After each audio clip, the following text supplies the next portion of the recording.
I'm Logan Crawford, and right now on Spotlight, we're taking a look at a gripping tale. It is called Custody Part 1, A Father's Fight for His Son. It's an amazing book, an important book, written by a real-life father and a real-life warrior. His name is Danial Kenneth Mason. This true story chronicles his relentless fight for justice and custody of his only son amidst a biased legal system. Join us right now as we explore the emotional and legal battles that defined his journey and changed the course of his life. We're delighted to have this very talented author join us here today on Spotlight. We thank the team at Sweet Spire Literature Management for helping us put him in the spotlight today. We ask viewers like you to support authors like him by subscribing to our channel and by purchasing his amazing book. The links are below this interview. Danial, great to see you here today. Thank you for joining us. Thank you very much for having me, Logan. I do appreciate it very, very much. I appreciate your time. It is clear that the custody system in the United States and Australia too is no doubt biased because almost always custody goes to the mother. If it was a fair system, half the time it would be going to the mother, or half the time it would be going to the father, or some kind of joint custody arrangement. But that's not the case. It's usually women who win and men who are demonized when it comes to family court. Is that your experience in Australia? Absolutely. Well, my story starts in Australia. It goes to New Zealand. And it was in the 1970s in New Zealand when I applied for custody for my son. And like I said, it was all towards the women, because the law at the time stated that a child under 5 will automatically go with the mother. My child was 3.5 when his mother left us. Amazing. So your mother, your wife or his mother can abandon you and take the child, and there's no recourse or little recourse, right? So in my case, what it was that she, unbeknownst to me, she had an affair going on for nearly 12 months.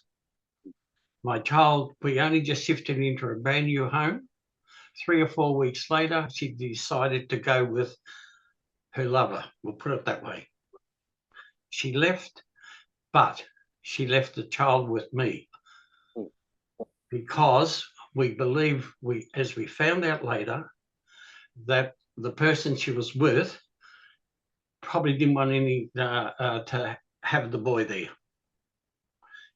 So that meant that to take my case on, I had to fight the law. And that's where all the drama come into it. Amazing. So she leaves your son behind with you. And at one point, does she want her child back? Is that what it was? Well, this is where the story gets very interesting. The story's what's documented in the book. It's a must read because all the stories relating to the events leading up to there was 2 court cases. Now, the first court case was in the magistrate's court. What she did, she applied for interim custody. This was months and months after she had left. She made up stories that I was a wife basher, abused her, didn't look after the child. The worst of all, she said I was so violent that I was a potential murderer. And that's what she did. Unbelievable. Now, that is typical in courts across the globe when it comes to custody. The woman wants out of the relationship, or the relationship ends, and suddenly the man is an abuser who's a threat, who's violent. And it's all, in many cases, in probably most cases, it's a bunch of baloney. And the And courts should know that by now, but they have to take it very seriously. And it puts you in a terrible position because suddenly now you are viewed as a predator. Did they actually absolutely. come in and take your son at one point from you? Tell us about how it went. No. Okay, let's deal with the magistrate's court case first, because that was the first one. The issue I had was prior to, because I only had short notice of this case coming up. So I trotted around to all the lawyers around town. No one, not one lawyer would touch it. They said, you've got no hope of winning that case. The law as it stands, the child will remain with the mother. And you might be lucky, to get either access or you may not even get custody at all. And Yeah. that was devastating. So prior to what happened next, it was like a miracle. It was a Saturday night. I had this premonition that to go to church next day. I often went to church. I took my little boy along to the creche. I went along. It really, really gets me, this story. I went to church, and luckily on that day, there was a guest speaker. The guest speaker spoke about family matters, single mothers, the child welfare system, all that. After the service, he met me. He listened to my story. He then introduced me to a lady solicitor. She took on my case. And it was from there, we went to the magistrate's court. And I won't tell you what happened. You'll have to read the book. But I'll tell you what, she was absolutely brilliant. What she did to the magistrate, what she did to my wife's lawyer, they all, to put it, the best way to tell you is this, that without giving too much away, what my lawyer did prior to that magistrate's court case, she applied to the Supreme Court in Auckland to have the custody hearing heard there. Mm. So when it went to the magistrate's court, the magistrate didn't even know it was happening. She produced the evidence to the magistrate. He looked at it. There was an uproar in the court, I can tell you. And he said, I'm sorry, but the child has to remain with the father until the case is heard in the Supreme Court, because the Supreme Court overrides the magistrate's court. Amazing. Well, that was a great move because we know how slowly the legal system progresses, that it could be years before the Supreme Court makes a decision in the case. So that bought you time. And the more time you have with your son, the better it is for your case because you're establishing yourself as the primary caregiver. It's a terrible situation. You are blessed to have found an advocate in your attorney or solicitor, as you call it, because many of them tell you this is the facts. When it comes to your child custody, children are property, and that property usually goes with the woman.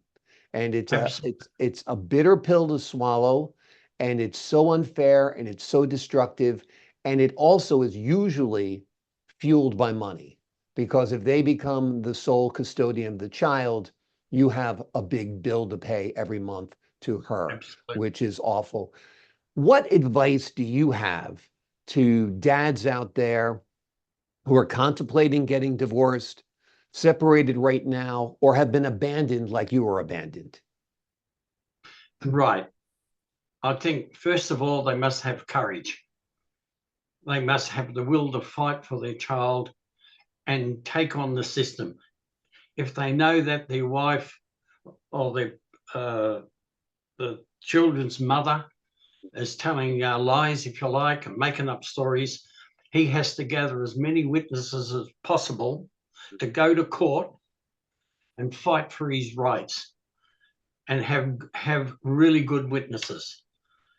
Because in the final custody case, and this is where the story gets very interesting, is that my ex-wife, the mother of the child, she brought all these people in, which made up stories about me, but were proven to be wrong. Now, the fathers out there too, they have to be very, very careful of the welfare department. Mm. The welfare, in my case, what they did was they listened to all my wife's side of it, her family and other people. And when it went to the court, they didn't even interview one of my witnesses, not one. It was so biased towards me, but I won't give anything away, because the readers will read exactly what the judge said about the welfare department. The welfare department is a nightmare here in the United States as well. Again, they view the man as a predator, as a criminal, as a demon. They don't listen to you. They've already made up their mind when you get into that conversation with them. It is all going in the mother's way, and you're left wondering what is justice. And so this is a great book you've written, an important book. It's going to help a lot of dads out there. Where do you go from here? This is part one. What are you envisioning in part two and beyond? Well, there's a couple of things happening with Sweet Spire. They helped me to get my book out there, made into a movie. Wonderful. So this is what we're trying to do. We're trying to raise money to get the first part of it all started. Mm-hmm. We're working towards that, and then I'm working on part two, the conclusion to it, which is more dramatic than the first one. Amazing, amazing. Well, it's an important book. It's highly recommended to anyone in a custody battle, and you will find yourself in a custody battle 9 times out of 10 when it comes to divorce and separation, if you have children, of course. The name of this book is Custody Part 1, A Father's Fight for His Son. It's an amazing read. It's an amazing story of a dad's perseverance to keep his son. And it's absolutely a must read, because the tips that Daniel gives you in this book will help you tenfold. Daniel, thank you so. Go ahead. I'm sorry. I had one thing too. This all happened in the 70s. Right. We are now 2024. Right. Things have hardly changed. Exactly. I went through it in the early 2000s, and it was a complete nightmare. So things have not changed. There is no presumptive joint custody in most cases. Fathers are not given a fair hearing in most cases. And you're right, it's a half century later since you had your battle in the 1970s. And you know how much has changed? Zero. Why is there so many fathers groups worldwide? Australia, America, England, all over the place, hundreds of dad groups. All fathers, they'll tell you the stories. I have had fathers contact me after they read my book. They have contacted me, and the stories they've told me are horrific. Some of them not even allowed to see their kids. It's shocking. Yeah. Oh yeah, that's part of it. I mean, you lose custody of your child, or you're given joint custody with the mother as the primary parent, and then you have a visitation schedule that is never enforced. So it's an impossible situation. I would drive hours to pick up my children just for her to tell me once I got there, sorry, they can't go today. They're not feeling well. Yes. So they can be sick at my house as easily as at your house. And it was a nightmare. And unfortunately, the children bear the battle scars of all this. They can't help to, because you're demonized by her, and it's a tough situation. But you are You're doing in a good thing with this book, that is for sure. Yes, and not only that, it's also for women to read too, not what to do when they go to court, not Exactly. what to do.